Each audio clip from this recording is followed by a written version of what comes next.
pleasure being with you in this wonderful cluster.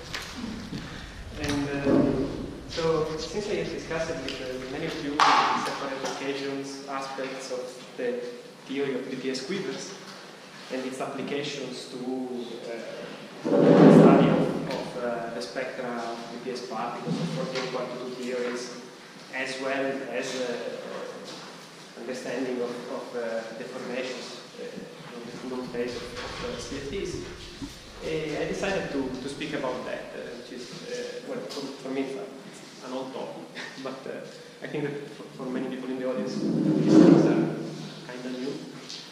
So the aim of this talk, so I'm going to start giving a review about what is a BPS quiver and why it was introduced and what is the main use of it. I will discuss some conjectures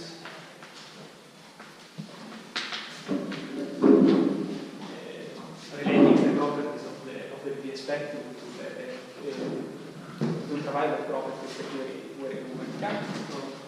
Then we conclude discussing a classification of BPS quivers.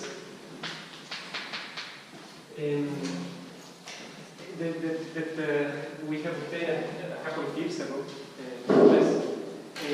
before Philip and friends started finding out new and equal to theories. And so this is still a work in progress because I mean, out of the classification of the possible BPS quiver, we are not able to match all the theories that appear in their lists. And so at the end of this talk, we'll discuss about some progress in this direction with Iñaki.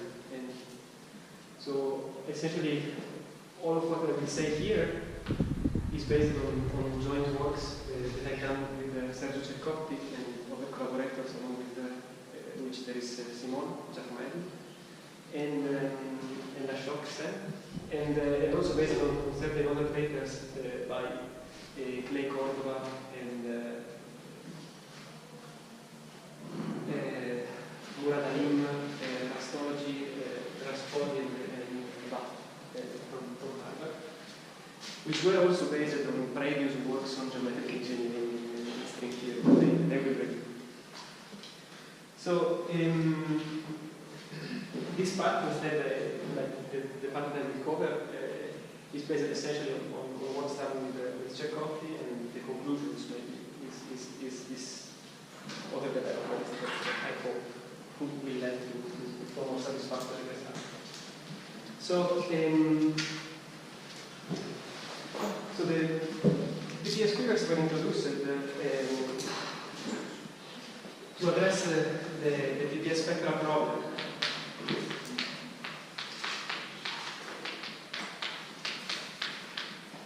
For the inequality theories. So you essentially take a theory, tau, for the inequality, and you require that this theory has a Coulomb range.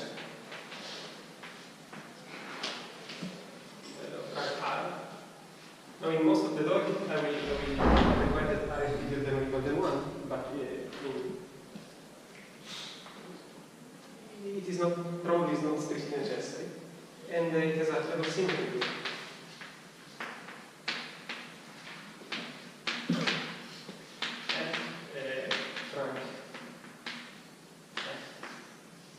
And by generic mass deformations,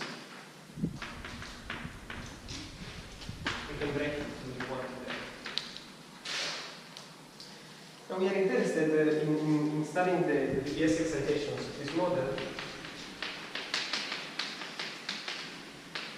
in a Coulomb phase.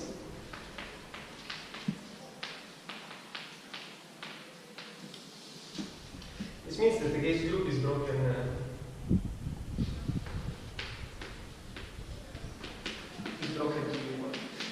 to the L. In particular, the theory has a lattice of conserved and quantized electric and magnetic and flavor charges. Because this lattice is the charge lattice of the theory.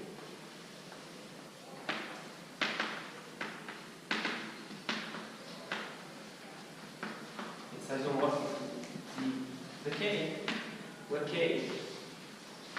is twice the rank plus the rank symmetry. Now, this gives a gradient to the Hilbert space of the model. It splits into superselected set according to conserved charges. Now, since we are in Hilbert space or for the moment it's the full basis, the full Hilbert space. It's just charge quantization, right?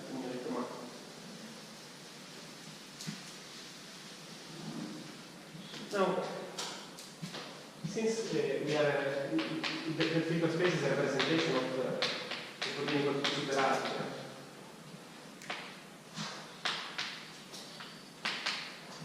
we have a central charge.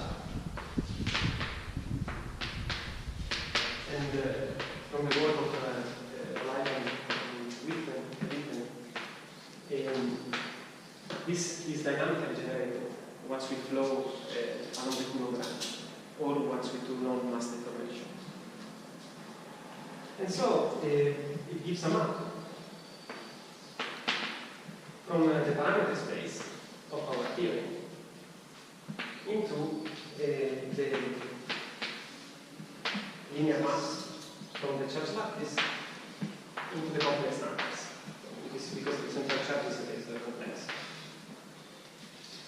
So the idea is that to a given point here, we assign a given central charge, which is a map from the charge lattice into C, which is linear. So this is the idea. The idea is that the central charge is going to be the way in which the modeling of the theory enters in the spectral problem.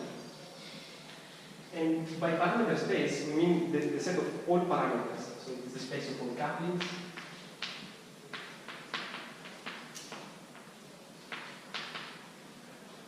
masses, and the Coulomb branch layers.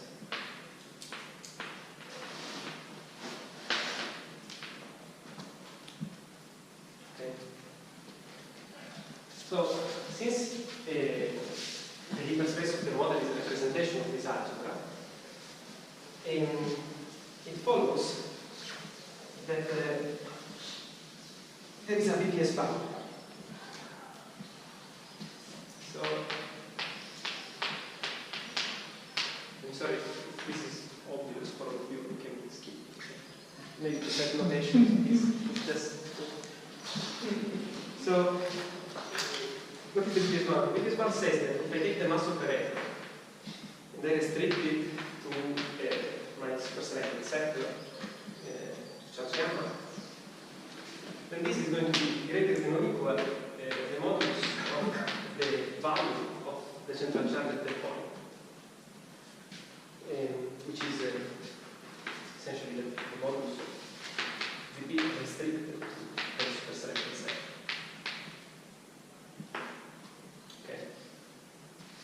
This holds for all possible choices of parameters. In particular, the BPS states are those which saturate these bounds.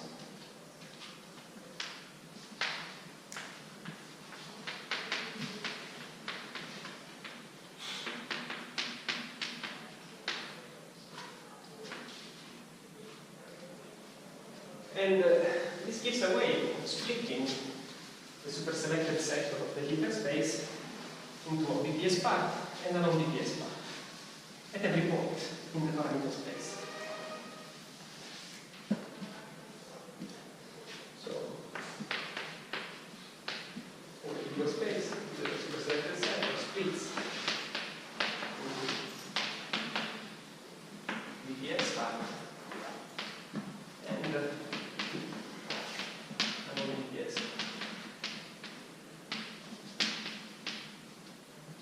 notice that the splitting depends on the point in the parameter space. And it depends via the implicit map that to a given point in the parameter space assigns a dynamically generated central charge. Now,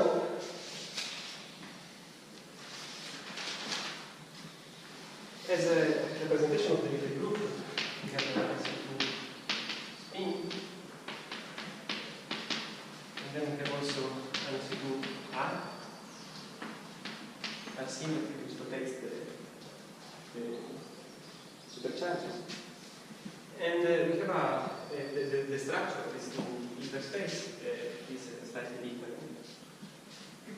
So,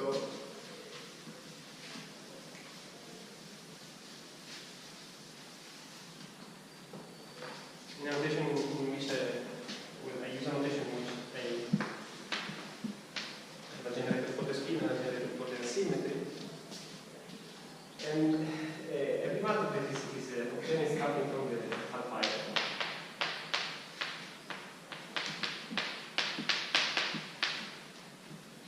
And then the BPS part of the hyperspace is a representation which is of the volume zone. And the non-BPS part instead is in the following, where these two are arbitrary representation.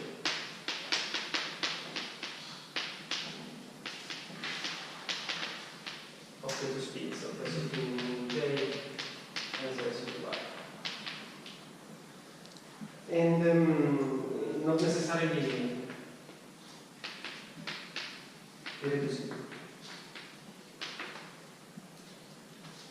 These things are called short magnets. And these things are called long magnets.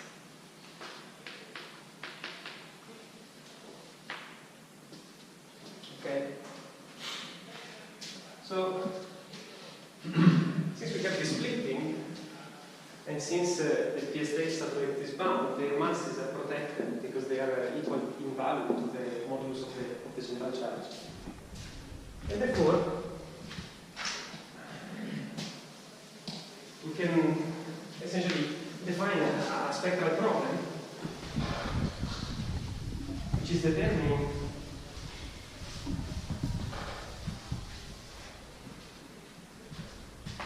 the BPS part of the spectrum that we require.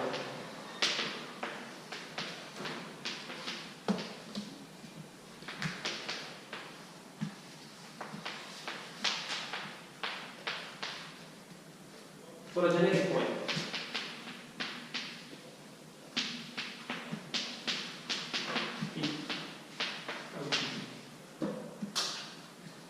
Okay, this is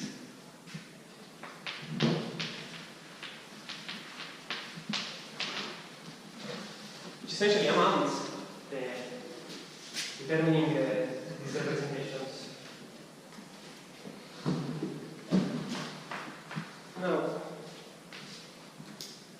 Now I realize that there were two things, which is very clever. So, and this is the problem that we want to address. And there are many equivalent approaches to this.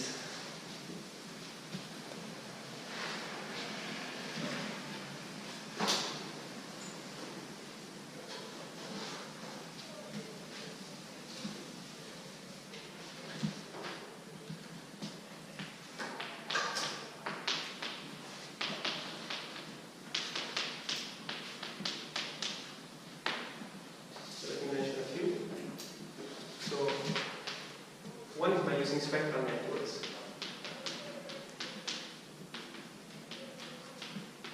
For class S and units. Which is pioneered by Del Zotto BPS, many collaborators, in which Zombie, Bianco, recently Michele Del Zotto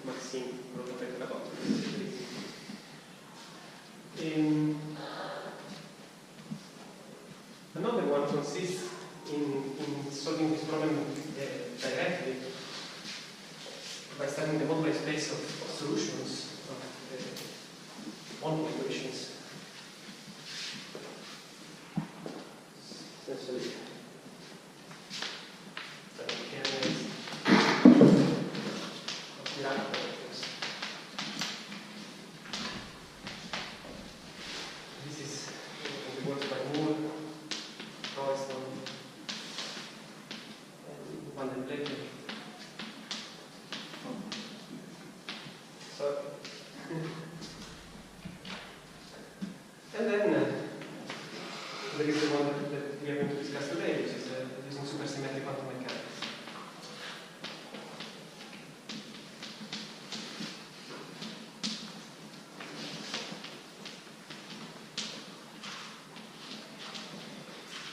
On the world volumes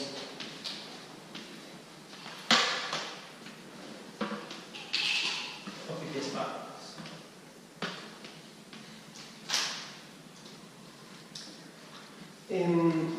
Now,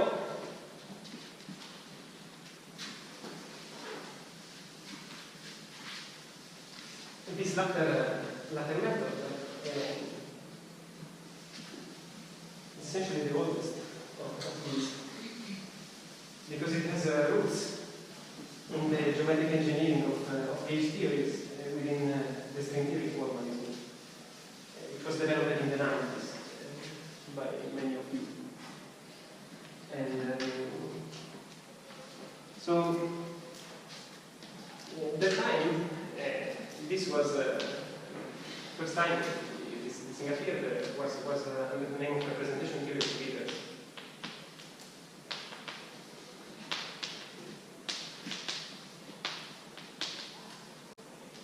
And in fact, I think that one of the first paper about this by Fion in 2000.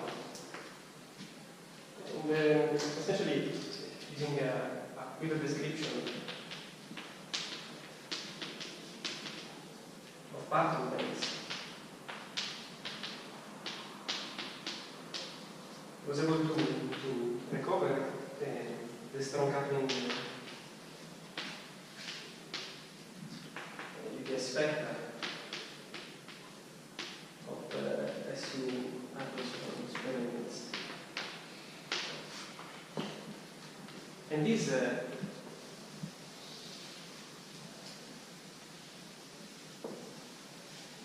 the result by Fion reproduced the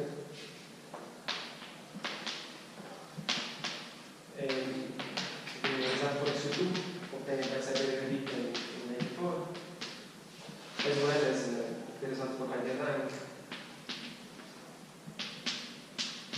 obtained by Merkel in 2000s,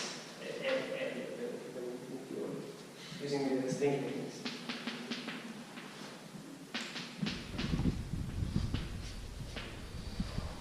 Building upon essentially geometric engineering.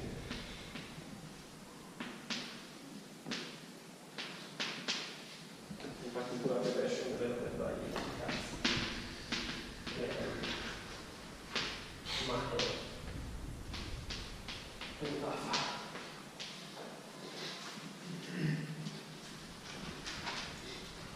So the work by Fion was an application of the categorical description of D-branes, which was building upon essentially works by Sharp and then Douglas, Romelsberg, and himself. And the net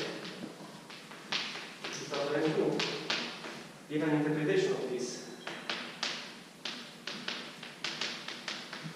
using supersymmetric quantum mechanics.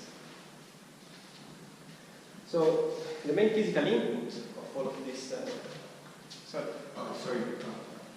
But when you say inequivalent, you mean that they exist for potentially different sets of theories? Yes, but also that if you have if they happen to be applicable to the same model, they have to agree and they are independent. So you can compute the spectrum of SU2 superior means using every of these methods, and they must agree. They must give you the same spectrum for the same point in the modular space. But they are independent of each other. I mean, I don't know how to derive the supersymmetric quantum mechanics out of the kernels of Dirac operators, or well, maybe you know now how to derive quivers from spectral networks. Certain networks can derive. You can derive this, right? There is a interconnection, but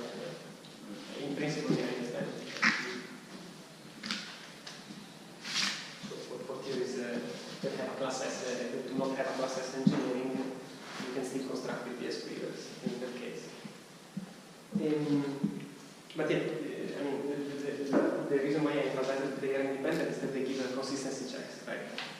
So that we have methods that gives internal consistency checks to the whole formats. So the physical input of this of all of this story is that one should view the BPS excitations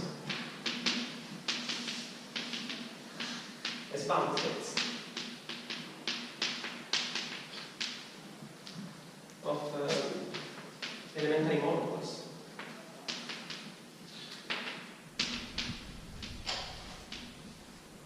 And ions,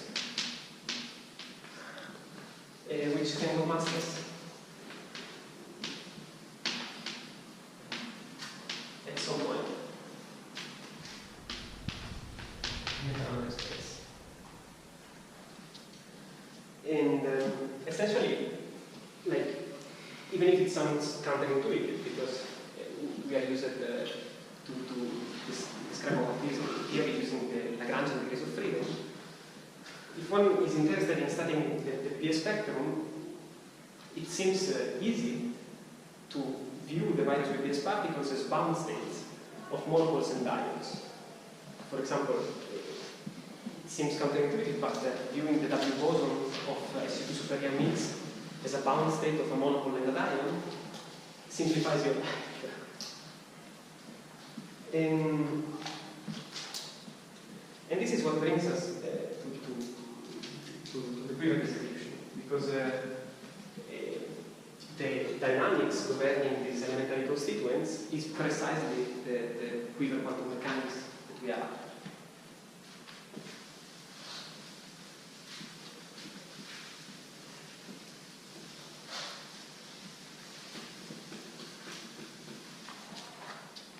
So the idea is that we look for a quiver point in the model space. The idea is that you have a basis for the charge lattice, which is such that for all charge, which is a support, meaning that the spectrum is not active.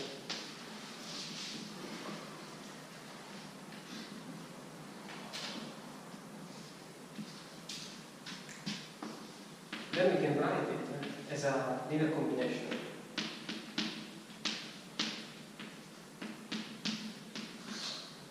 Where the NIs which appear there are either all non-positive or all non-negative.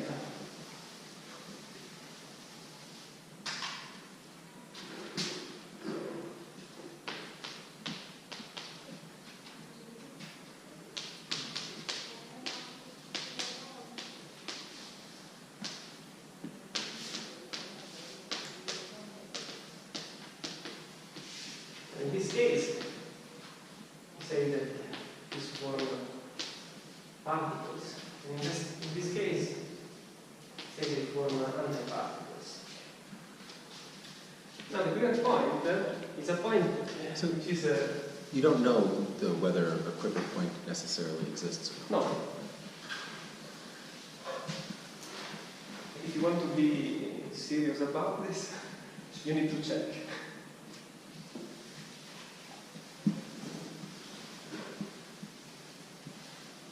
For many theories which are called complete, then you don't really need to check, because maybe I will explain this later. But in principle, yes. So, and at the point, what you require, maybe I can write it on screen. Essentially, you require that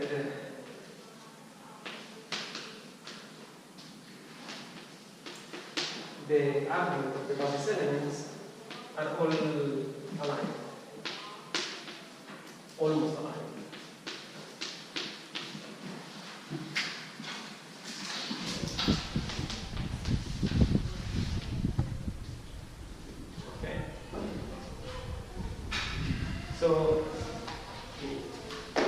this is the theta plane. You can always rotate in such a way that all the common particles is up here, and the common anti-particles is down there.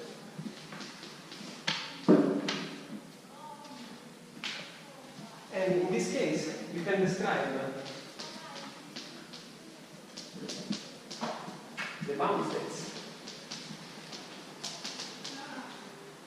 of the gamma eyes using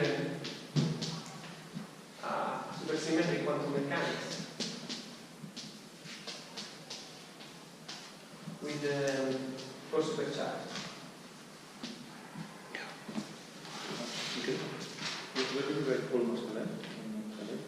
Because they, I mean, it's enough if they are like approximately aligned. They don't need to be like strictly aligned, but like close enough. If they're all on one, Sorry? as long as they're all on one side of the. Yes, in practice, yes, but if you really want to have this pattern brain, you really want the bound state that you are looking at preserve the same amount of supercharges. And for this reason, you want the system to be approximately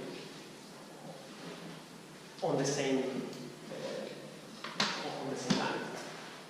Then you can have tiny discrepancies that will tell you whether a bound state is stable or unstable.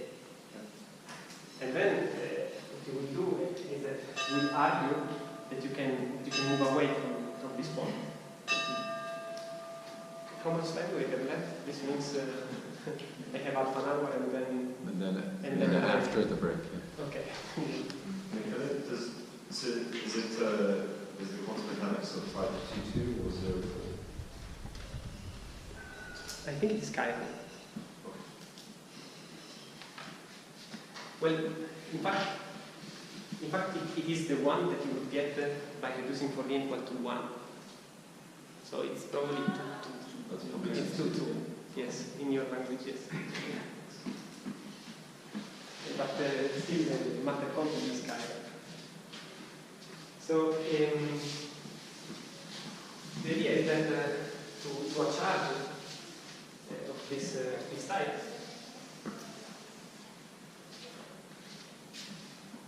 and correspond a bound state of say ni copies of the gamma I elementary BPS file. And to describe it, to specify an additional datum, which is the Dirac theorem, your theorem, the an symmetric map on linear map from the Church lattice into the integer, just with quantization. And we say, find this number.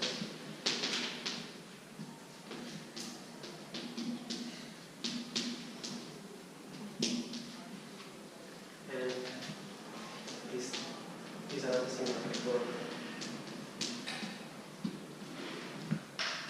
So the idea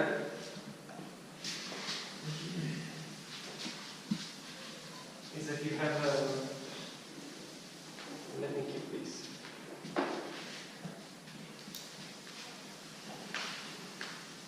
Is that you have one node of your quiver per generator of the lattice. And the gauge group corresponding to it is UN, where n is dictated by the multiplicity. Yeah, so we have, let me just introduce this notation. For a given quiver, we call Q0 is the set of nodes. And we go Q1 is the particles. And then we define two maps, which assign to an arm the starting or the terminating point. And so the idea is that for each node of the quiver, I assign a given gauge group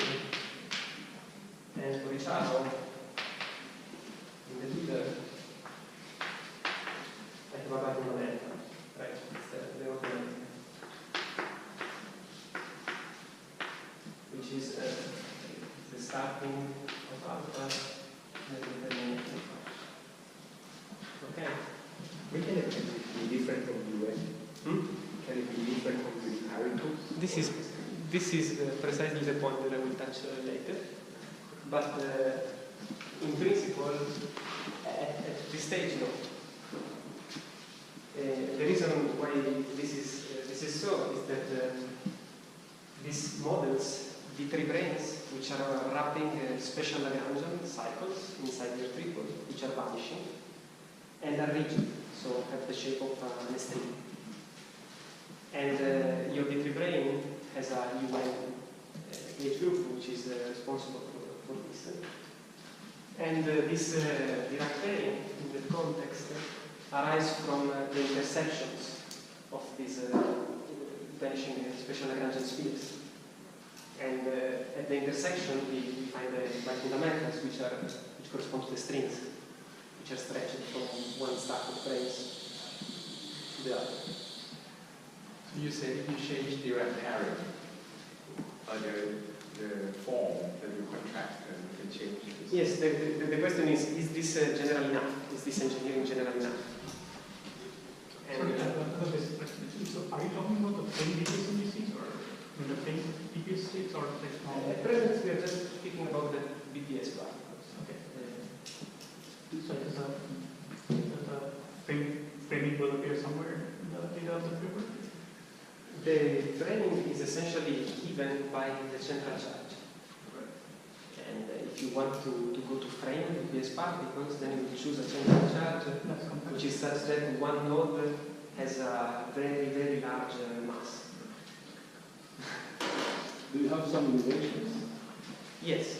The idea is that if your quiver has loops,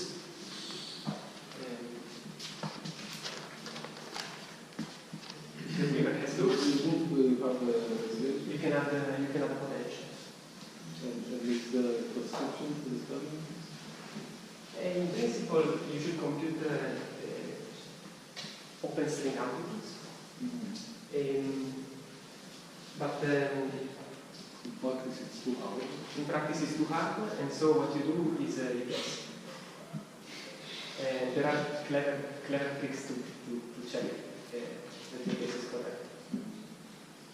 In particular, the moduli spaces that you will obtain are going to be all equivalent, provided that the potential that you choose is such that once you start mutating, after doing cycle dualities, you can integrate out all possible two cycles. And so, well, there is a super potential.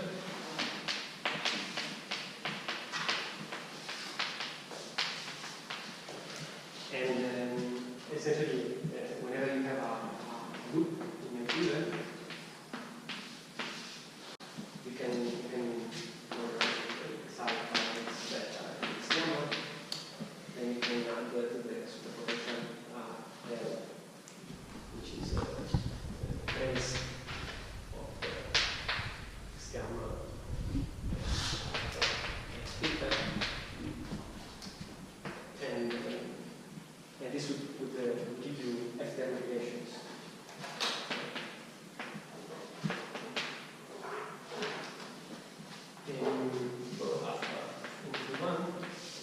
And this pointed out by Yanihai, the choice of this potential is a tricky point in this business. And but for today, I don't think that we are going to need it. Could I ask, do the Higgs branches of these further quantum mechanics have some meaning in the original problem? Yes, this is what we are after. I will arrive to this point in a second. What do you call it? So, in addition, we have F-items for the U1s, which depend on the point of time in the space. So these are equal to the imaginary particles. this ratio of the central charge. Remember, you have a map from the central charge, give you a map from the lattice of charges in the complex number, and out of the central charge you can reconstruct the phi terms for the U1s in the quiver. And this gives rise to details for your quantum mechanics as follows.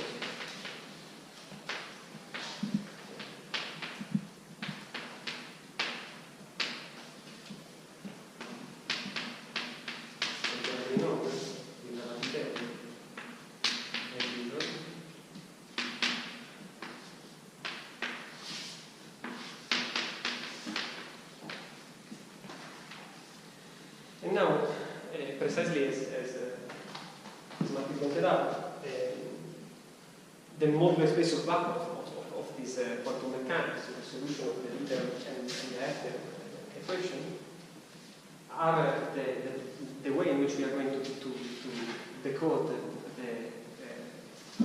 the particle content of our hyperspace.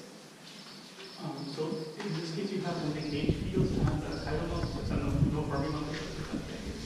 It's a super small. But yeah. For supermetry, you cannot have Fermi number. It's in the case I considered prima view last time, we had just two supercharges. In our case, we have four. At present, since we are just interested in the model space of vacuum, we can just look at the. No, I mean generally if you have a 0,4 for superquantum mechanics, you can still have some 0,2 Fermi multiplets. Although the manifest is as we said earlier, I think this is 2,2. It's a reduction of 14 equal to 1. So that doesn't. You raise the example, so I don't supposed to be this NI, it's the NI that are given bound states. Yes, so you are looking for a charge which is of this form. Yes. Okay. And so it is like a bound state of NI copies of So bound states just like quantum mechanics. and to each charge I assign a different quantum mechanics whose gauge loops are determined by the lines, and then whose content in chirals is determined by the Dirac pairing among the generators. And if there are loops, there is the caveat. This prescription doesn't tell you what is the superpotential. And you have to determine it some other way.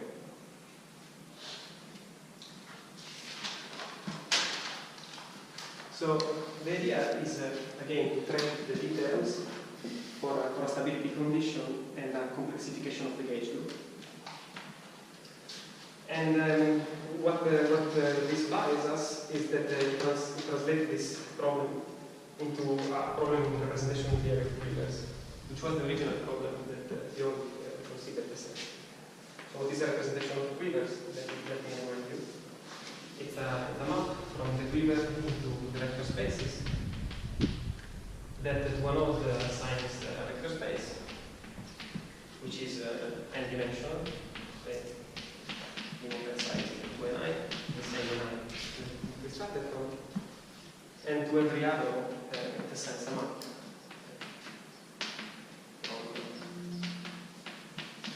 The starting point is a linear map among these vector spaces. So you see that like the dimensions of this vector space is what we call the charge that we have before. And now, in order to define what is the stability condition one inherits from this little constraint, and to tell you what is a sub-representation. So this is a representation.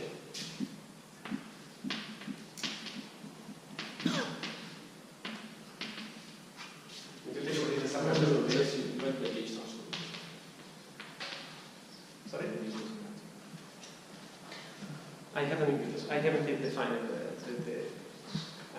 I'm in the process of replacing this using a stability condition that I have to define. And to define it, I need two concepts. The concept of representation, which is just this, and the concept of a sub-representation, which which is essentially a moving diagram.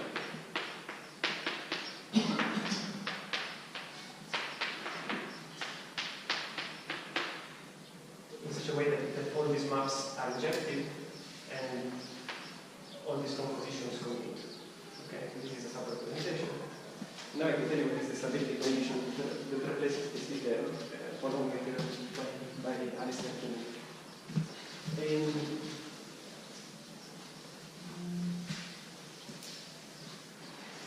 So, which is also by stability.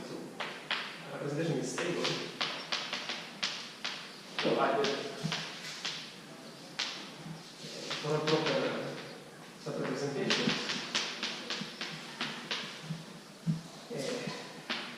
For the condition on the argument, the central charge is satisfied.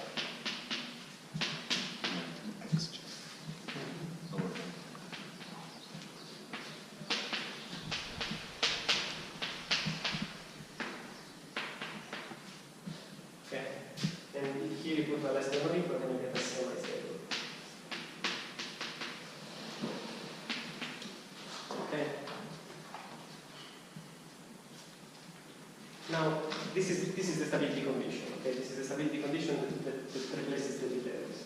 So you consider a representation of a quiver, which is an assignment of vector spaces and linear maps, and that representation is stable provided for all sub-representation the argument of the central charge evaluated on the dimension vector of that sub-representation is smaller than the argument of the representation itself. Okay? Now,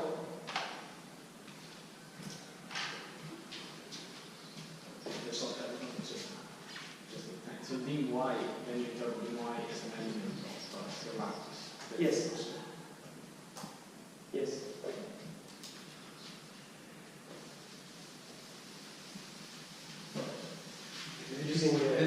Using this assignment, right? I assign to the dimension vectors the ni's, which I then plug in here and I evaluate this interaction. Does this have something to do with the stability of the decay of the BPS? Yes.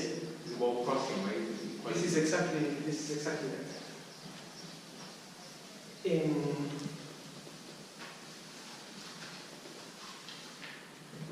So this is also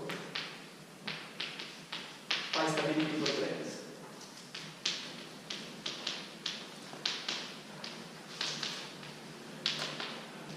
So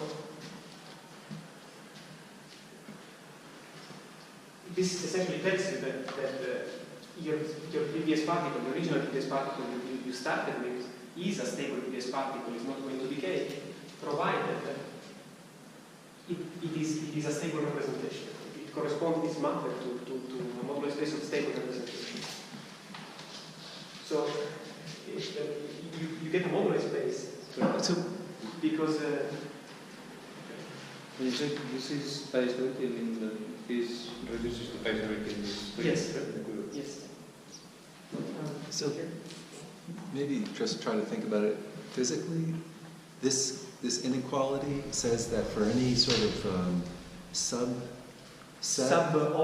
object in this bound state, those will be heavier than the bound state. So that the bound state is stable in a sense.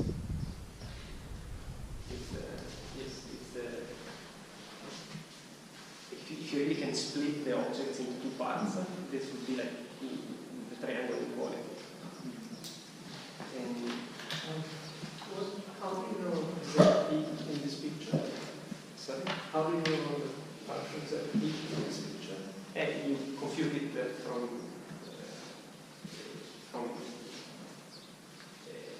any of the two special character geometry. So it started from the full data. Yes, it's yes, it's not given it's part of the data that defines your theory. So is that central charge considered part of the representation You define this as a notion of a stable representation, or a stable quiver representation. Yes. But in defining what a quiver representation was, you never mentioned the central charge. Yes. So it's some additional data? It's an additional, I mean, I can say, you replace the liters Right. with a stability condition that I can, that is this Right. stability condition. And the fact that the central charge enters is because the difference that I just erased depend on Fi terms, Right. Right. which were computed out of the central charge. Right. Mhm. So this is how you get this central charge, because it was part of the details that you, using geometric invariant theory, transform in this stability condition. Okay? Okay. So, the idea. What's the last word? This one is Great. brains. So the idea is that if gamma corresponds to a stable representation, then it contributes with its modular space.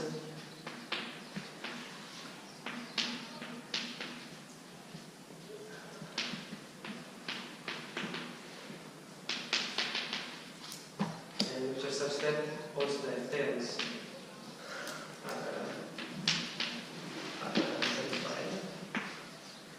And to this, you have to model by the complexified gauge group, which in this case is just the product of the possible changes of basis for your vector spaces. So let me call this GL dx, and this is modeled out by GL of dx. Now, in fact, this is true provided this modular space is well defined. If the charge vector is not primitive, which is a condition on charge vector is said to be primitive if these numbers are co-prime. But if they are not, then you just want to compactify the modular space. And so a stable representation will contribute with the compact version, which is the same stable modular space. This is the study. Now we are finally in position to go back to our original problem, because we have the modular space that we wanted. And since we have an equal for superquantum mechanics, we use the supercharges to grade the cohomology of the modular spaces. So you get the diffuse of this modular space at a given point, and we set D to be the dimension of it. Then you have to find J. This number and but this is the Dolbeault homology for this scalar variety. And in this way, you read off the quantum number of R gamma. Okay, so this was a very long and involved path. So let me remind you what are the steps. We want to determine the representations for our TS particles in superselected set by gamma probability. And we know that this thing transforms into the product of the half hyper times a representation of gamma. This is what we want to determine. If then I map this into a problem in representation theory for a quiver with potential, which is the definition for quantum mechanics, and the representation content is determined quantizing the modular space of the quantum mechanics. Okay? I'm sorry. You compute HPQ for all P and relevant P and Q? Yes. And I don't know, so I'm just a little confused. How do you get J and R? This. So and the dimension. This is the difference. Yes. You essentially you get the whole diagonal, and then you start peeling off the multiples.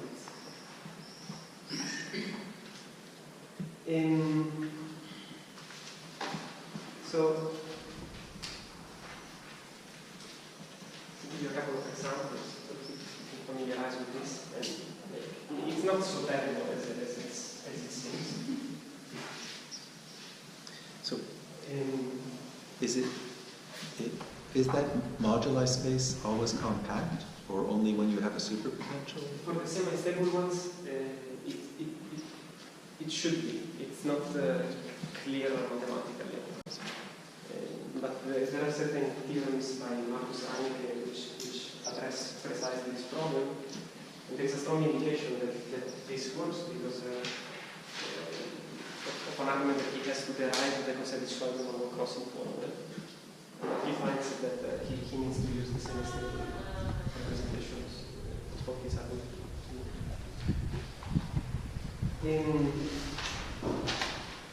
So, take an example. This is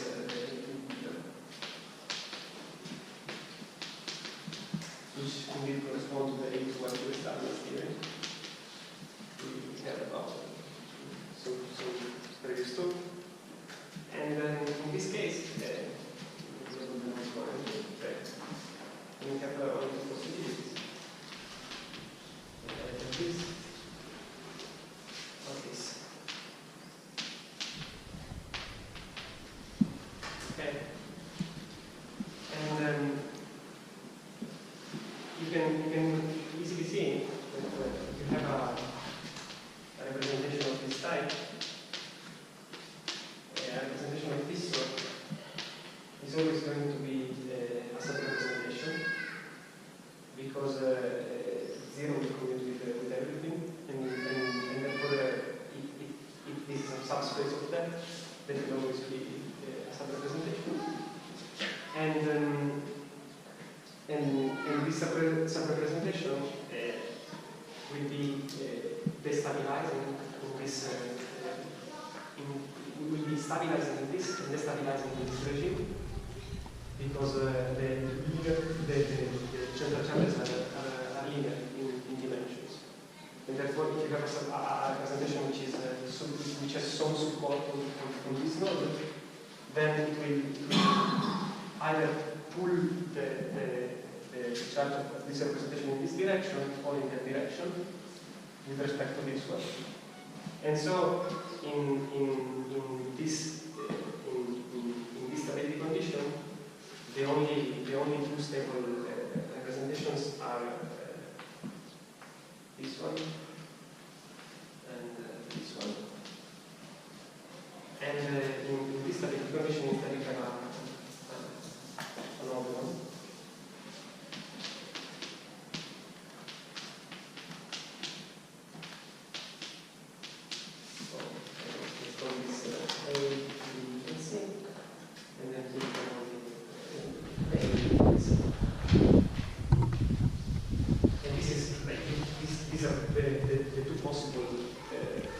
PS chambers for the A2 geostatics theory.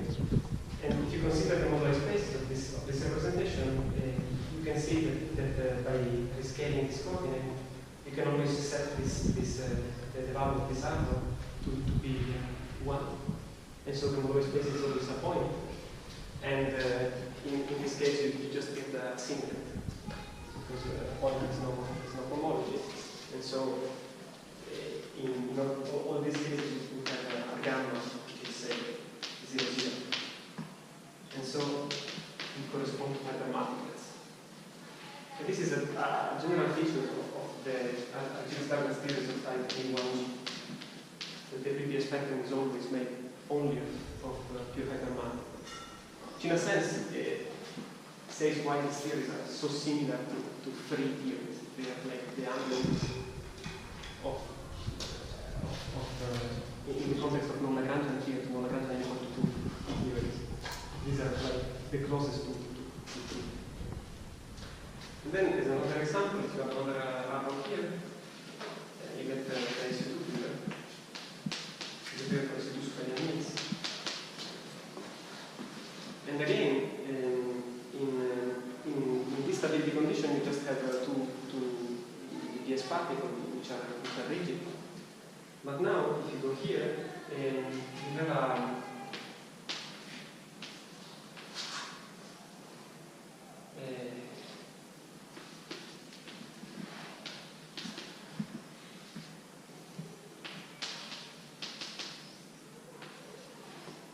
essentially three distinct kinds.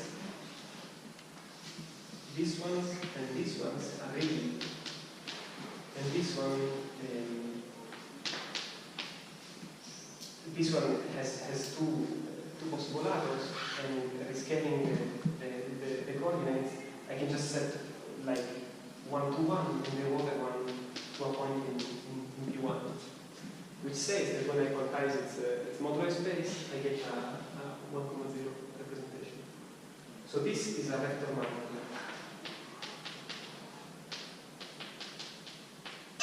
While these ones are hypers. Okay? And this is precisely the spectrum of purity to superior means. This is the W boson, and these are the towers of diodes.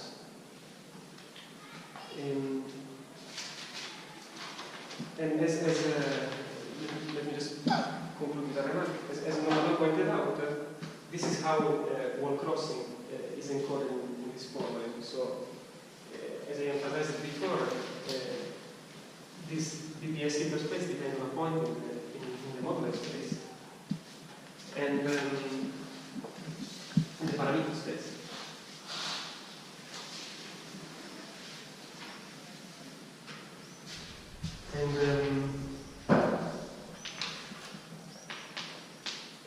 And the parameter space is split into different BPS chambers, which are related to the fact that some non-equally local BPS particles are such that they are infinite. So this say that. So the idea is that the parameter space of your model is cut into regions which are codimension 1 and defined by this condition. So whenever you have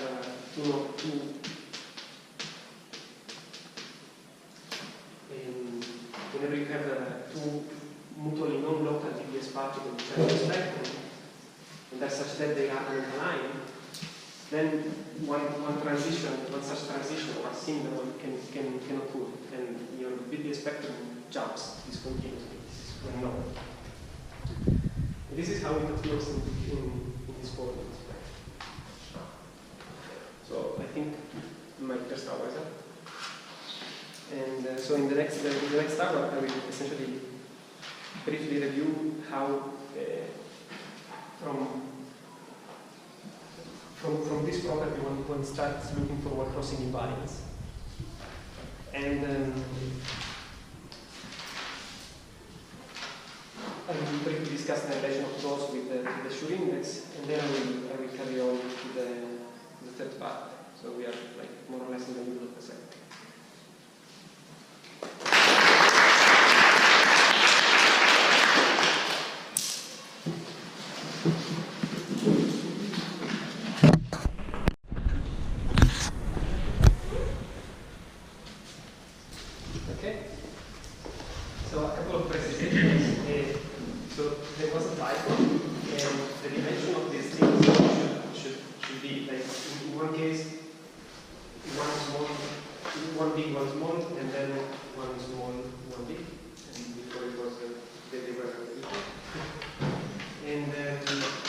Also, also, I mean, the notice I remarked is that like, this n here is, or n minus 1 in this case, and n in this case, is essentially the electric charge of the diodes.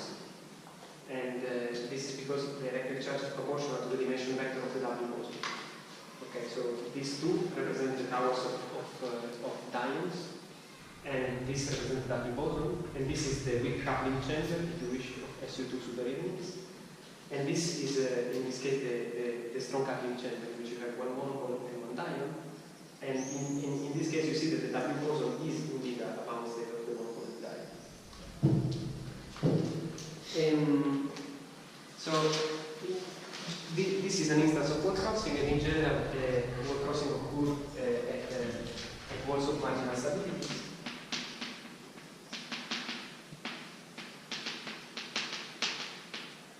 And at these walls that we expect to jump discontinuously, but it is possible to define a quantity which essentially doesn't jump.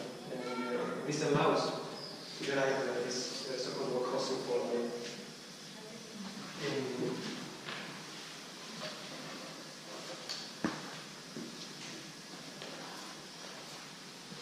So to define this quantity, there is a bit of extra notation to be introduced.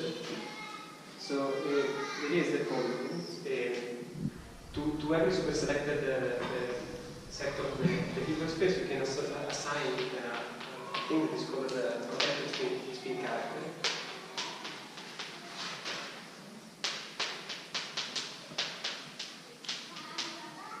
Which was introduced by Tom.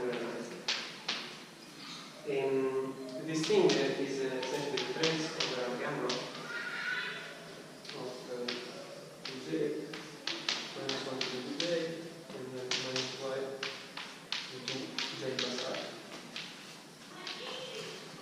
And which translates to which the specialization of the Poincare polynomial in terms of the Poincare model.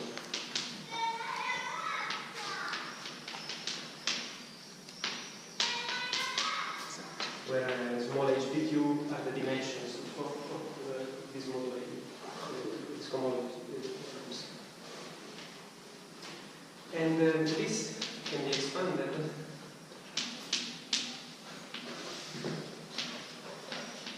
this inverse of this integers, especially the domains of Thomas invariants. And now,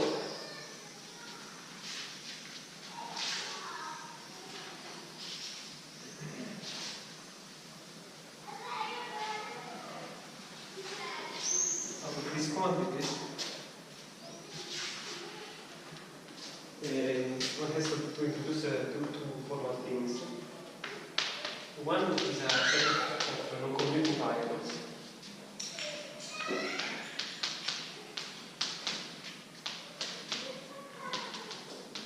So this is called the one-to-Torus algebra.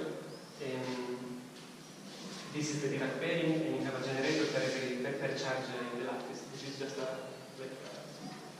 auxiliary structure. And then for every charge, what is being exponentiated? Is that little y? This is gamma. No, but what's Q? Oh, Q. It's a formal parameter. Okay, right. So these U gammas are defined as a double product. 1 plus minus 1 to 3 plus 1. We have Q to the n plus 3 plus 1 half. And so it's the lowest form.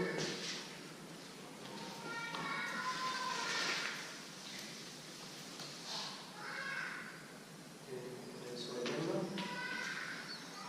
1 to the power minus 1 to the k plus 1. Times omega k.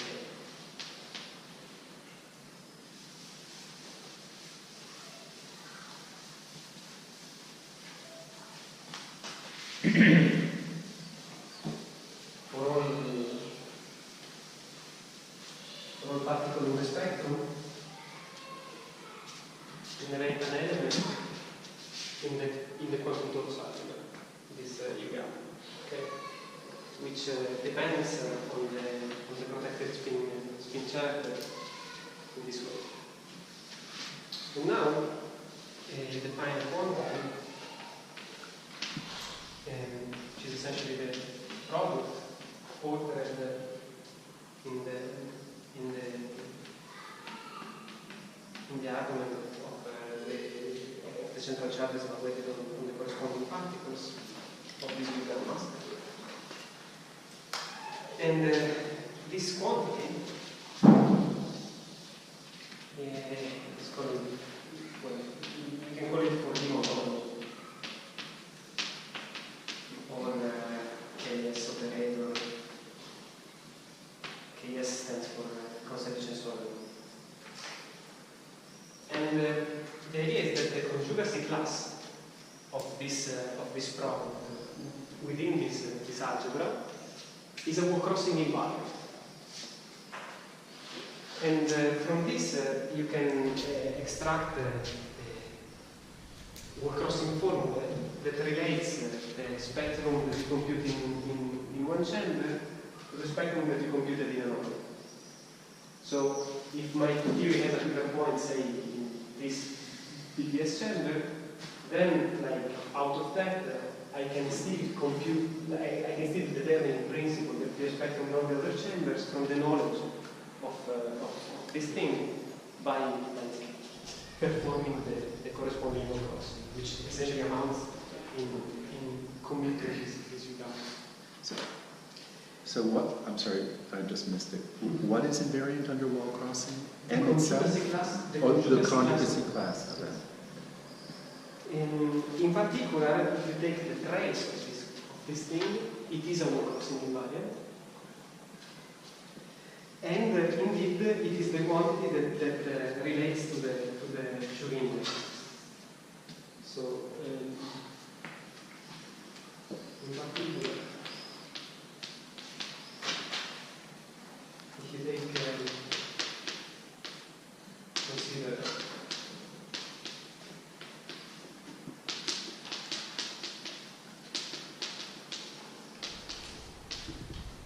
so this is an infinite product which essentially accounts for the contribution of the U1s in the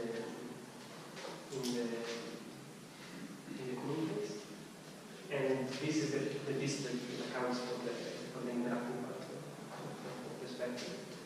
And this trace has to be defined with extra care. So this is a formula which to formula in sharp.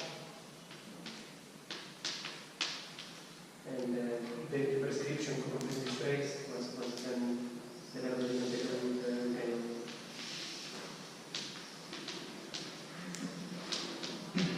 and the idea that essentially the monotony was related to an index was implemented by value alpha. And again, Tchaikovsky and so Gaffa studying analysis of this relation, because once you start, you can take arbitrary values of this and ask whether these are related to other partition functions. So,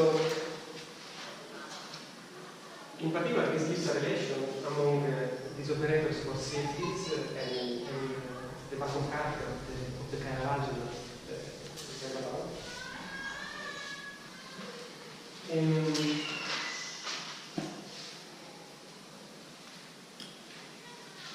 There is a caveat about the fact that you can always determine the spectra from one chamber to the other, which is related to the absence of exotics conjecture.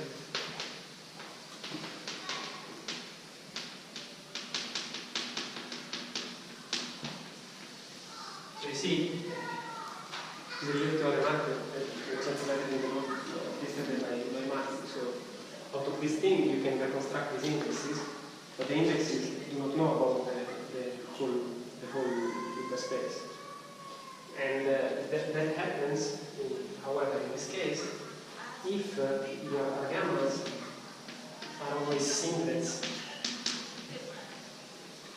residuale. In that case, this alternative sign drops out.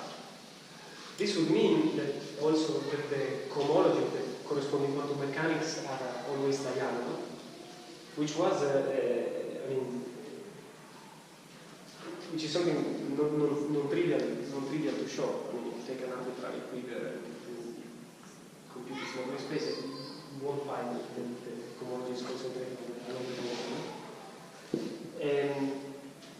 But it is possible to argue for this using the Manshot-Piolinsen crossing formula.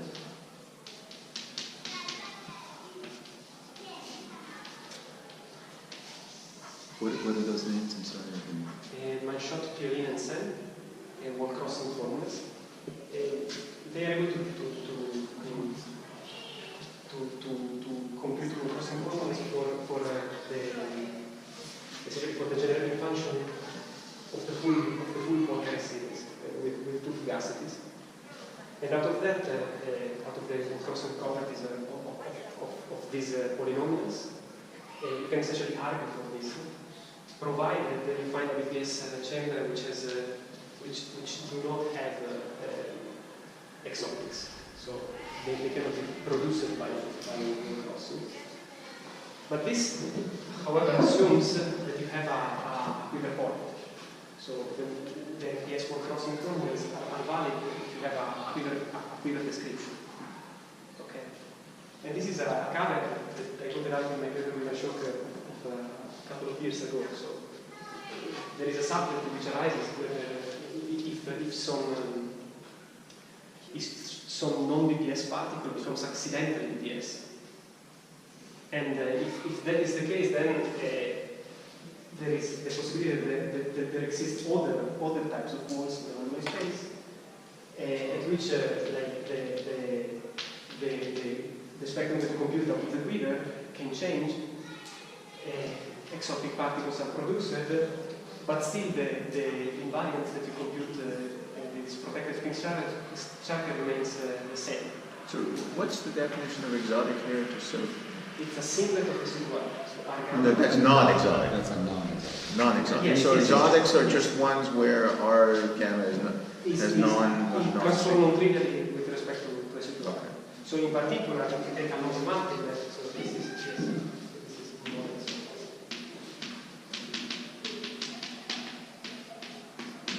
If you take a non-multiplet, then it has it transforms in the product of two half fibers, and therefore it is exotic. So if a non-multiplet becomes BPS by accident, then it would give rise to an exotic spectrum.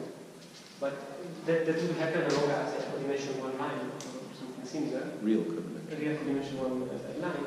And like what we discussed with Sam was the fact that we weren't able to show that along this line a transition from an exotic to a non-exotic spectrum occurs. So if that happens, these quantities remain unaltered, even though the physical spectrum changes. And so if you have quiver points in the various chambers that are connected, then using the MPS formula, you can argue for the absence of exotics.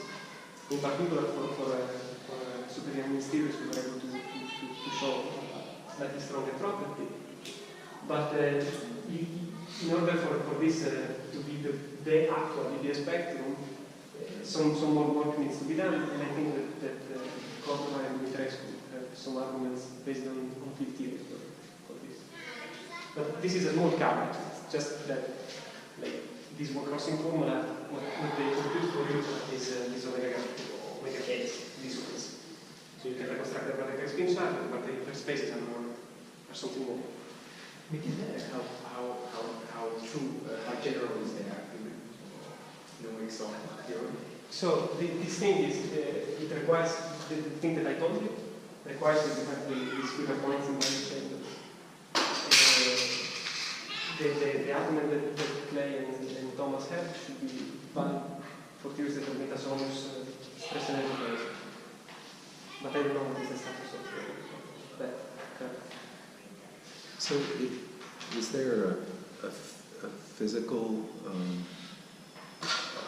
motivation for motivating this KS operator, or where it comes from? About the structure of this. Yeah, I mean, it seems like why did? Well, I don't know. This is actually. I mean, you can try to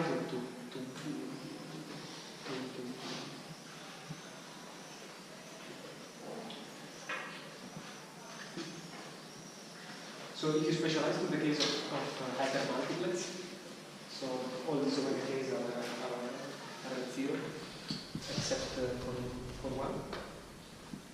Then this product collapses to the contribution of a free hyper to the superconformal index with a fugacity which is not multiplier. And if you have a spectrum which has only hypers, which happens for most of the degrees that have a quiver description, then that is the closest that I can get to motivate from this problem. But I don't know of an argument in the case in which you have a general speed. I think that this is just what you get out of it. So I was thinking in physical terms of what happens when you do cross a wall of marginal stability. Wasn't that how they derived from the reactive where in the first connection of the imposed continuity of the script tensor, I think we compared to the three dimensions? Well, but they do not derive the quantum version. The quantum version, well, there is a physical way of deriving it if you look at how the spectrum of line operators, the spectrum of frame BPS particles bounded to a line operator changes once you start performing a monodromy. And yes, this is the closest you can get to this formula. It was done by Elliott Moore and others.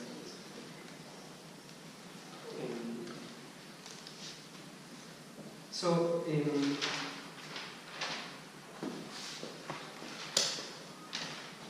just a couple of remarks. This monodromy can be used to define some sort of integrable system, a discrete integrable system.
In the sense that there are enough there are enough functions such that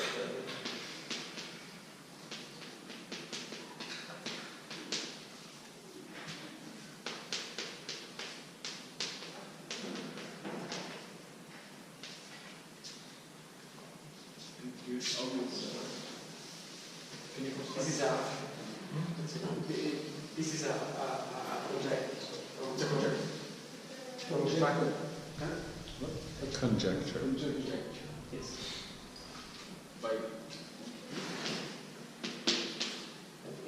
So this part is by Cecotina Zerata, and this part is by Cecotina. And then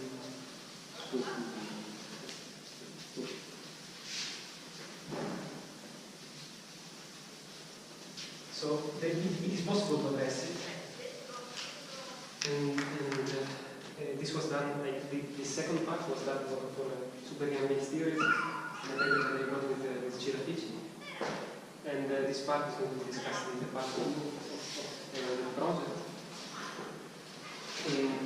But this is not the focus of today's story. This is just a remark. So if I give you a BPS spectrum, you can tell whether it comes from a CFT or an asymptotically free theory by just computing this integrable system and checking whether it is periodic or not. And as a side remark, I wanted just to say that if there is an energy flow from one theory to another, then this induced maps for the BPS spectrum of these theories. And these maps lead to actions on the corresponding quantum molecules, and therefore give rise to, well, of course, to constraints, but in this case to computable constraints. So one of the questions that was asked was whether there were constraints on possible chiral algebras. This is probably obvious, but there is one. If the CFTs are connected by energy flows, then it is possible to follow the BPS spectrum along the energy flow, which gives rise to maps to the corresponding quantum monotomies, which then you can lead to vacuum characters. So, when you say follow the BPS spectrum along the flow, and these, so you're also saying where it's going on, specifying its path of equilibrium. We're not crossing anymore Or some stability. that we were moving in Somehow a single chamber. chamber. Yes. Are there cases where chambers just shrink and disappear along the flow? I have some examples of flows, say, among starless theories, or flows along these simple theories that are obtained from hypersurface singularities in calamitous. And in that case, you literally can follow the spectrum. But I mean, this is very, very new. This is interesting, just a side note. So now we're to the core of the third part of the talk, which is this classification based on two different correspondence. So, which we never published because we disappointed. But still, I think it's interesting.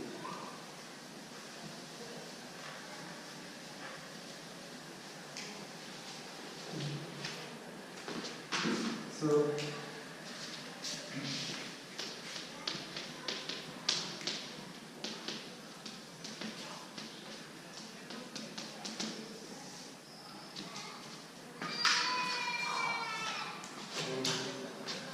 this is motivated by geometric engineering in type 2D, I think.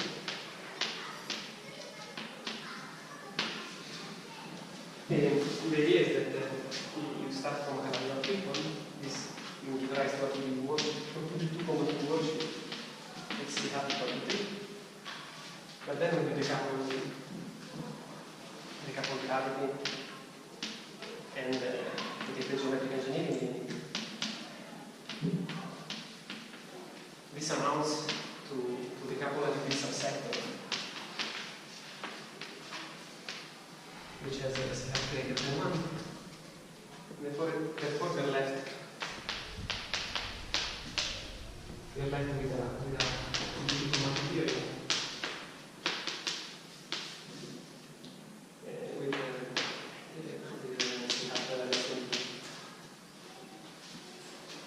And this is the bound which was obtained by Michele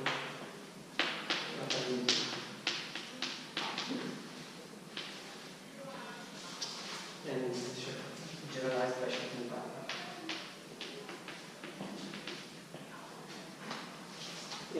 So this is the key to the classification of Algeri's Douglas point in the papers by Xie and Yang. So, in particular, for example,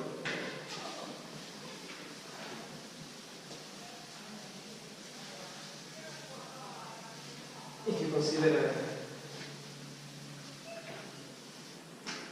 so another input models.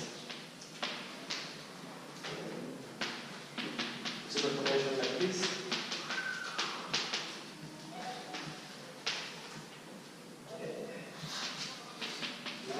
For hypersurface singularity, which is an ideal status point at one angle. And superpotential like this.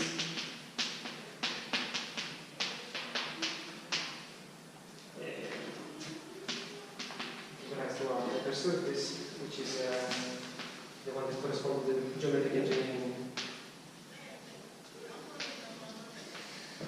for residuous measurements. These are the two examples we saw earlier. Now the statement for the correspondence is that the 2D solid quiver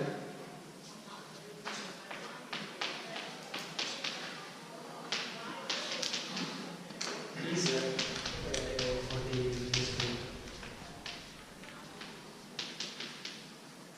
So here, there, we have a metapher, where K is the dimension of the charge lattice, and your Dirac pairing for D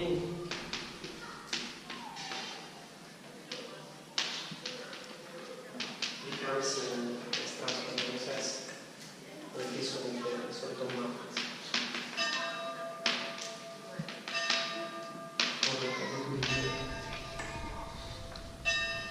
Now, this soliton matrix Dice, io credo impossibile to so Dirac pairing for this and soliton matrix for 2D. If you can read it, yes, let me know. Otherwise,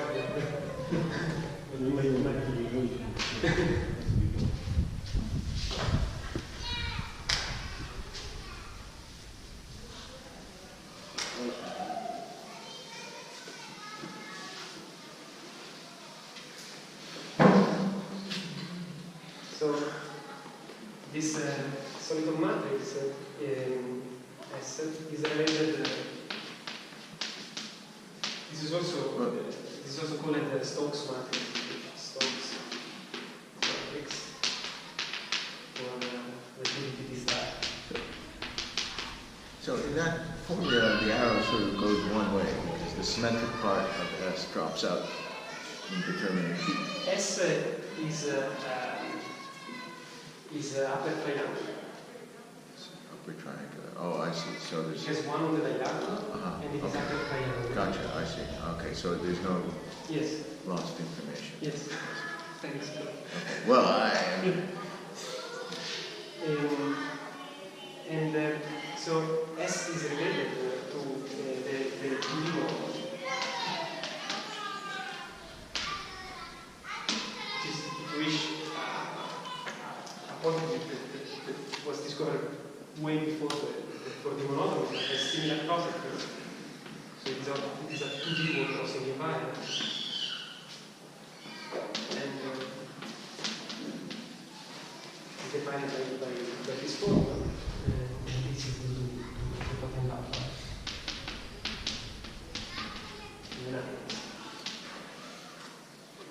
And this 2D monodromy in particular satisfy a monodromy theorem.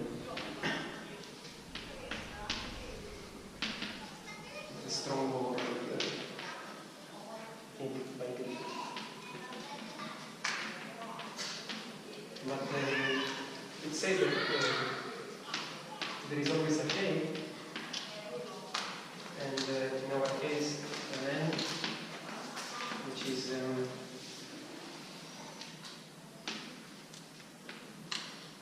either 1 or 2, and such that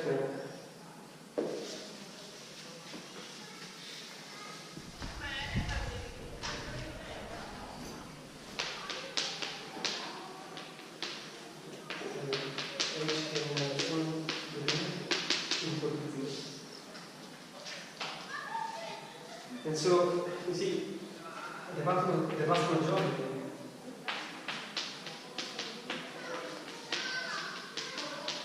of quivers is killed by this condition. So if you just come up with a random quiver, it may not satisfy this requirement. In particular, does not satisfy this.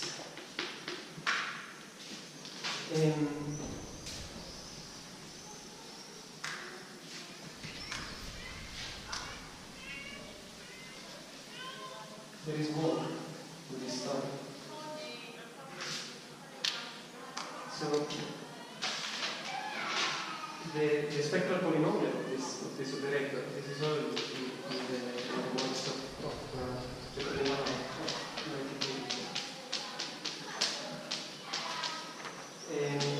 has to be a product of cyclotomic polynomials. Cyclotomic polynomial is just a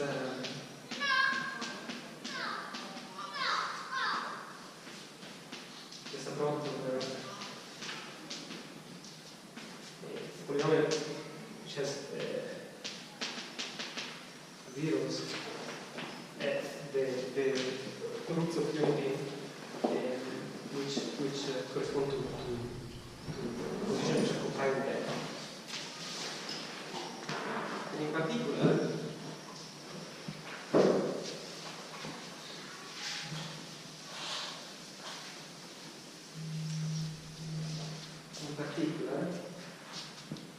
the degree of cyclotomic polynomial is computed by the Euler-Tolkien function.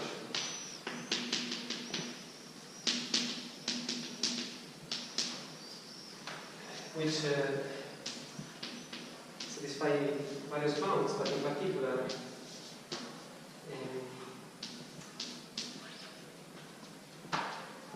it's the increasing. Why is this interesting? Well, this is interesting because the roots of this spectral polynomial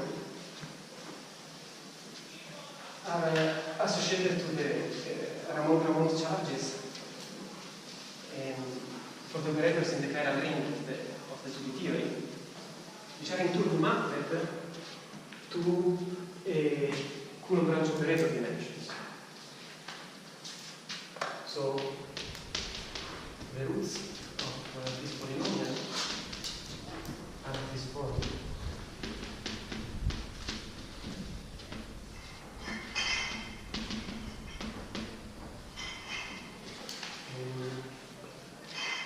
And there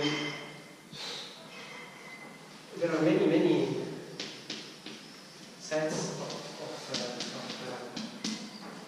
rationals that solves this,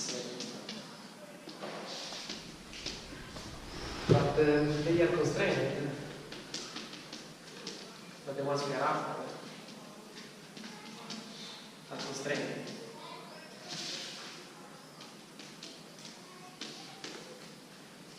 So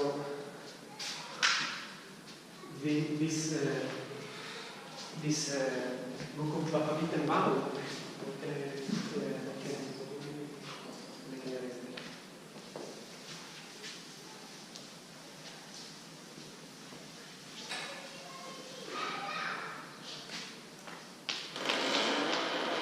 as a Ramond version, which is the maximum of these betas must be smaller than 1.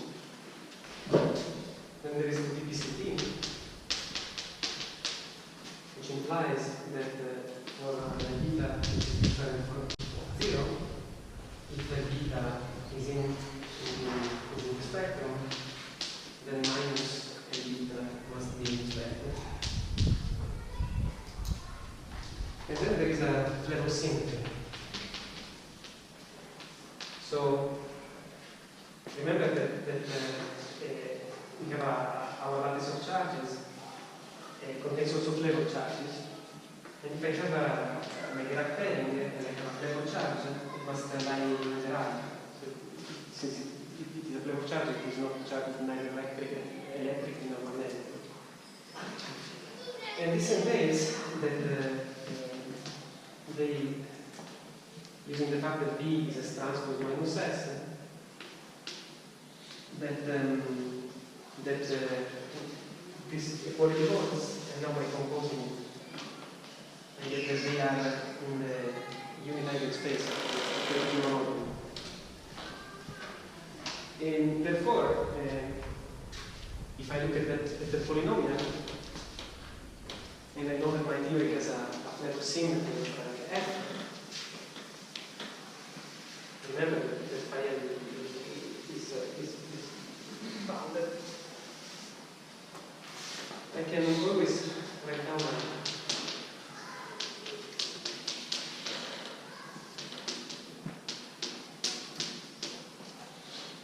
and this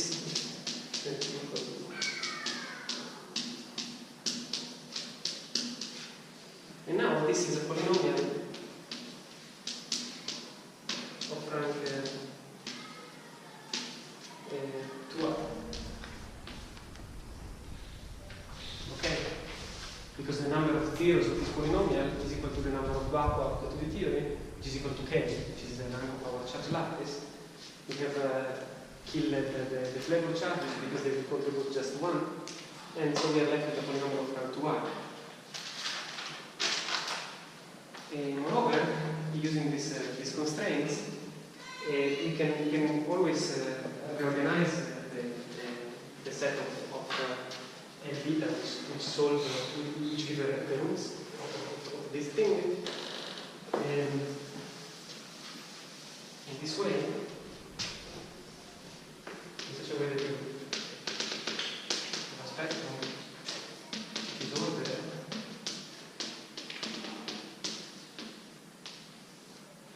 Here are F zeros.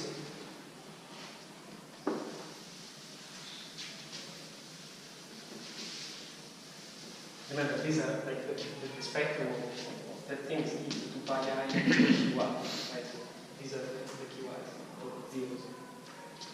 And zero, these QIs are ordered in such a way. And so this is determined up to the ambiguity. So I can always swap a pair minus Q alpha with Q alpha minus 1 and 1 minus Q alpha. Plus the ambiguity given by the flavor symmetry. Okay, so. And then out of this, I get the dimension of the Coulomb branch operators. As follows.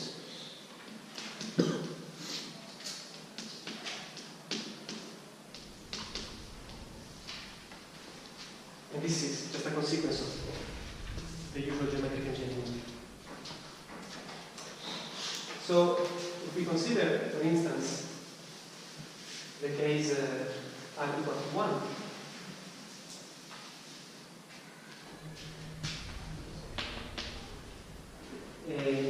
we see that phi L is equal to 1.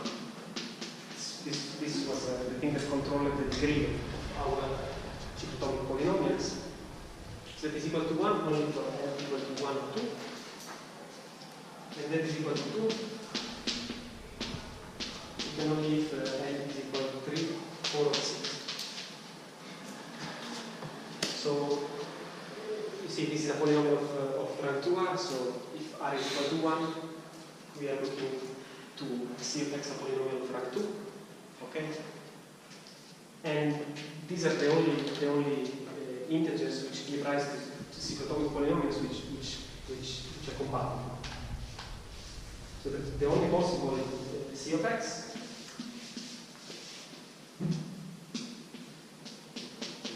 are phi 2 squared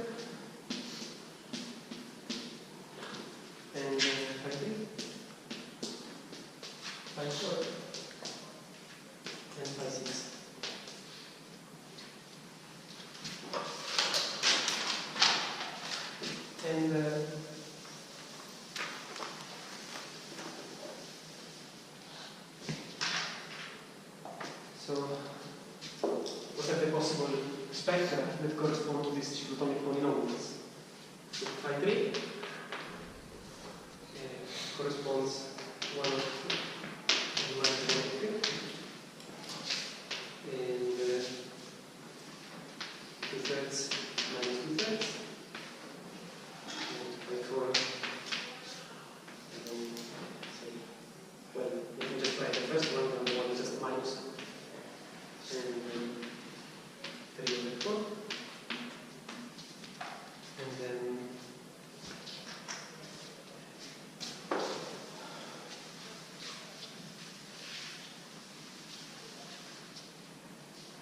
5, 6. I assign 5, 6. And 5, 6. And 5, 2, 5, 2. There is only one which is half. Okay, the other one is always minus. The PCP. So, and this that you see is the ambiguity that I said, right? So from the roots, in this case it's a theory of rank 1, you get two possible choices. And now I just have to plug in this to determine the Coulomb branch operators. And so what I find is 3 halves, 3, 4/3, 4, 6 over 5, and 6. And which is your list. So this was I mean, yeah, which is the list. the list, yeah, not mine. So these are the list of the possible dimensions of Coulomb branch operators for a rank 1 Coulomb branch conformal. So, and these are like the only possible values that they can have for quivers as well. Now, the thing is, are there quivers that satisfies, like, that have this spectrum? And to determine those, what we did was we used the fact that the value of the ferrosymmetry acts on the charge lattice. And so, if you have an Euclidean ferrosymmetry, then you have a quiver which is symmetric. So,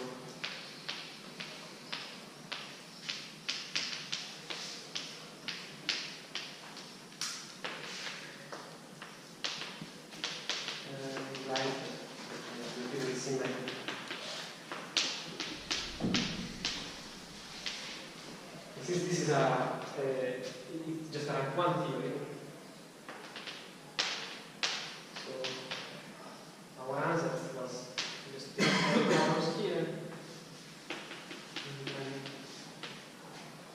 I know this there in a symmetrically connected to the rest of the tree.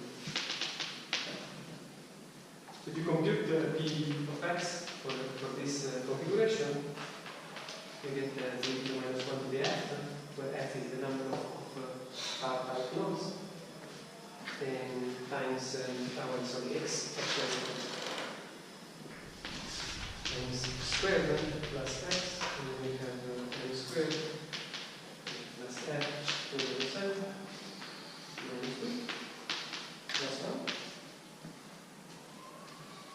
And now you have to find the possible m and f such that this polynomial is either phi3 or phi4 or phi6 or phi2. And indeed, with this simple answer, you find that phi3 corresponds to m equal to 1 and f equal to 2. This one corresponds to 3 and 6. This one corresponds to 0 and 1, and to 1 and 1. These are notation equivalent. I haven't discussed what mutations are, but there is an equivalence relation of the possible quivers that you get. Then here you get 3 and 7, 4 and 7, 3 and 1. And here you get 1 and 0, and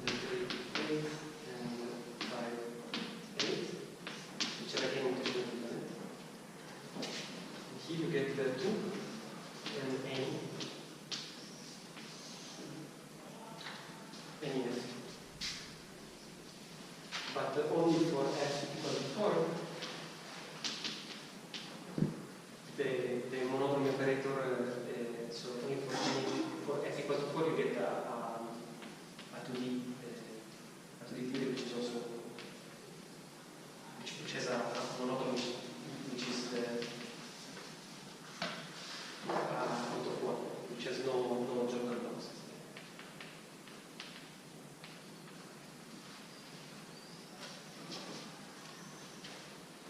So,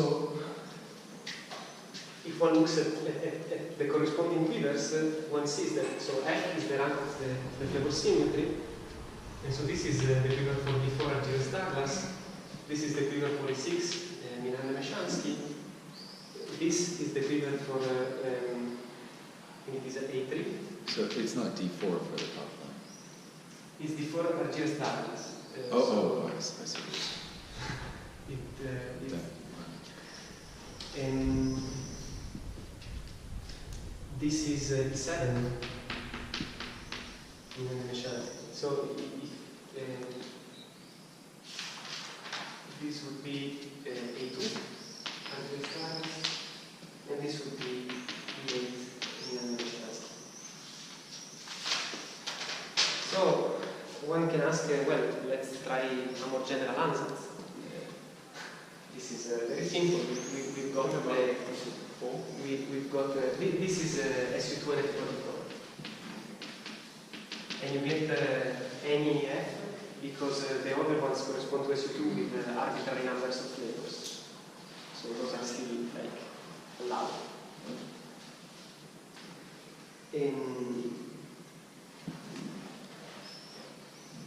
The asymptotic, what? From the field theory ones, yes. So why didn't you see the U1 asymptotically? I meant at IR. I don't see them because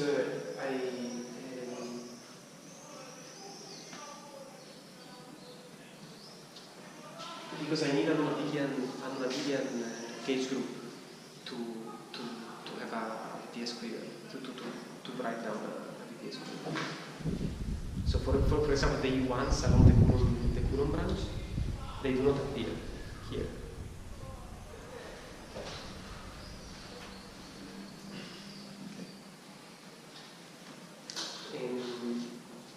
But that is one of the signals. The infrared free SU2s, also all the monopoles are, you can make them arbitrarily massive. So it's only purely electric theory. I thought your quivers would have become degenerate or something. I think that the problem with the U1 is the U1 infrared free is that you cannot view it like you cannot view the corresponding. Maybe we can discuss it later. But the idea is that you want to be able to view the vector as a bound state of a diagonal model. In that case, and that is one of the signals that this is not enough. Because in that case you would need a constituent, say all the constituents for this quantum mechanics are hypers. And in that case you would need a constituent which is not a hyper. It's a vector. And so all these formulas must be extended. And this is also what is indicated by the fact that if you try to modify these answers, so you are very constrained. The only thing that you can do is to add multiplicities here. Right? Because you want this figure to be symmetric, you want to have an S, you want to have the value of your flavor symmetry to work. And so, like, the only thing that you can have is just add multiplicity to these arrows, and maybe in a way that is not symmetric, like you get a probe of non-flavor symmetry groups. And if we do this, so we cannot get, for example, rank 1 G2. So if you do this, what is the physical definition of M? Maybe there is. Sorry? You said F is the random variable. Yes. M is just the number of arrows that I'm putting here. And in this case, the physics of it is to change your Chimotomic polynomials. So if you have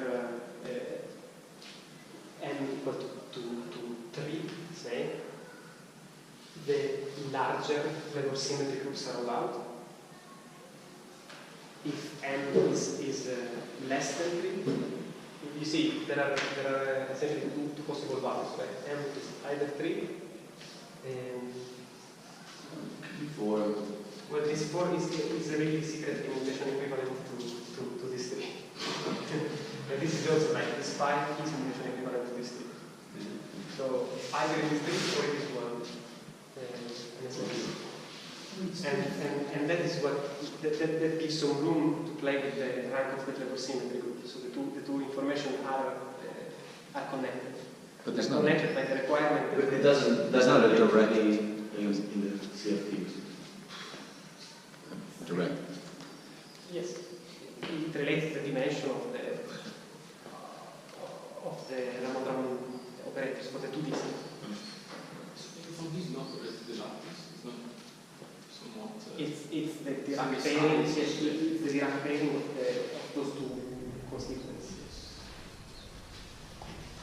So the thing that I want to say is that if you relax this constraint, you end up with 4 additional theories.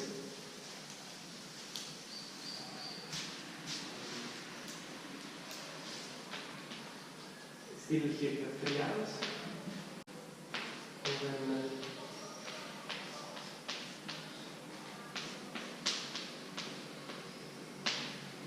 this is f equal to 3 and then equal to 6. And so it seems to give rise to the theory that you will see for star CPD1. I'm sorry, is that a 4? A 4 node? It's a 4 star. So it's equal to. Delta is 4. Is that a 4 node quiver you wrote down there? I just. It's 1, 2, 3, 4, 5 node. Oh, okay. And then there is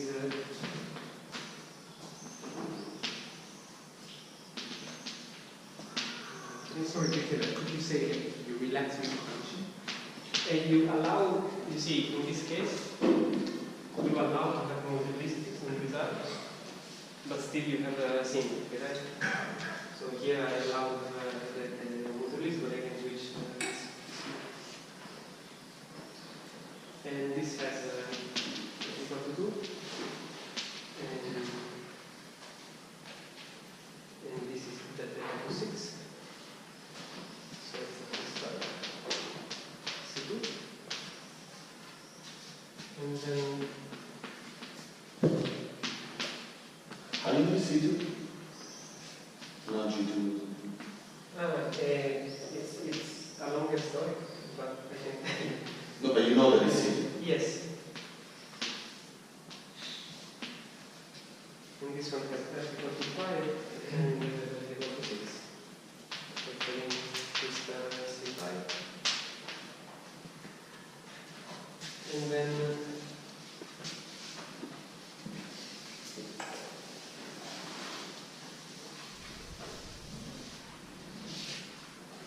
we have this.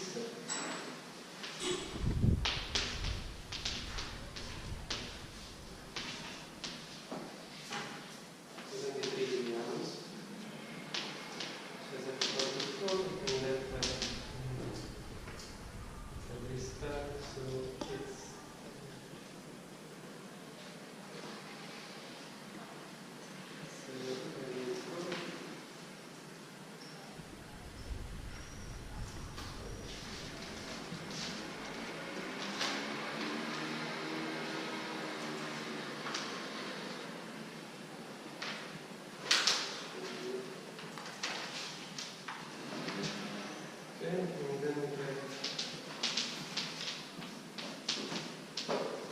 this one,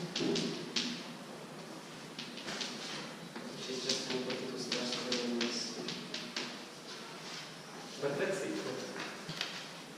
So we do not get anything else by just implementing this type of classification. So at the beginning we were very happy because when we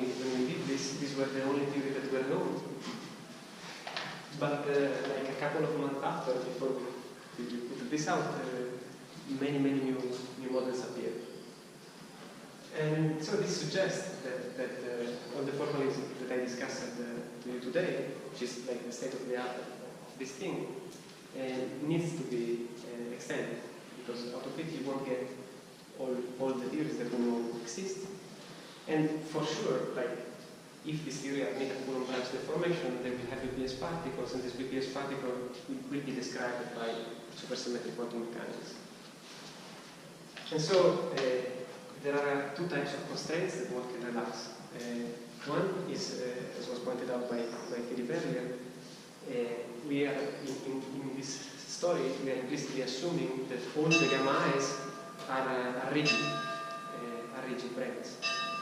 So what happens to the quantum mechanics if one relaxes that condition is something that one can figure out by just studying the reduction of any quantum force invariant means on a more general dimension.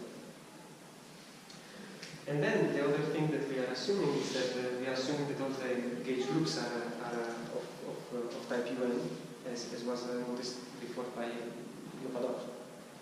And instead we know that, like, for example, by what before the quivers, if the quivers have symmetries, and for example, the one in which AI are equal to 1 have lots of axes of symmetries, then that can give rise to different quantum mechanical models.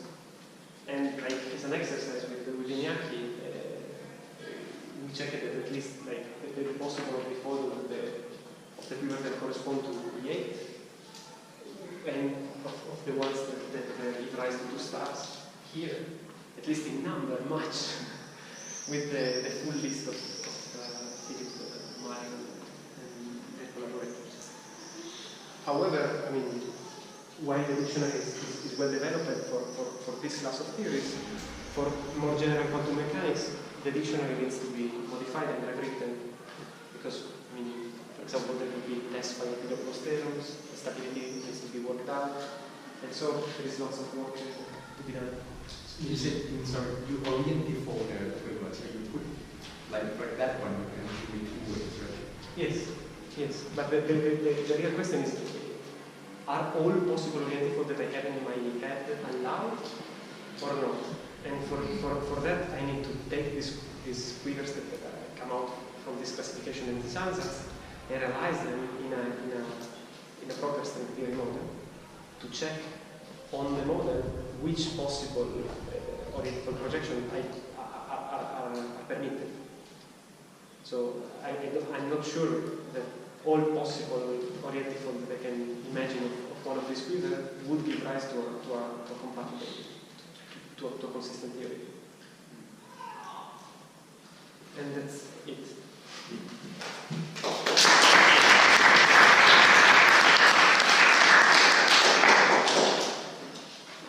So, have you done the exercise for seeing what dimensions you get for rank 2? Yes, it is possible. It's possible. So have you? Yes, I've done, but I don't have the list here. If you want later, I would love to see it. Yes, yes, because in this case it's much easier to just look at the possible cyclotomic polynomials that are allowed, and you take the products, and then in this case it's rank 2. So for each product of allowed cyclotomic polynomials, you will have 4 choices. Mm-hmm. So it's. And again, we can generate, like using ansatz, like this one, but for rank 2 theories, we can generate corresponding quivers. But the thing is, well, so what? No, well, but these are not. But just at the level of the dimensions, yes. there are kind of lists of known rank 2 theories, but there's not an argument yet for what kind of analogous to the classification just from the geometry in rank 1. What are the list of possible allowed dimensions? Okay. So it'd be really interesting to see what you get. Okay. Whether they coincide or you have pairs that don't occur in the known lists. Yes.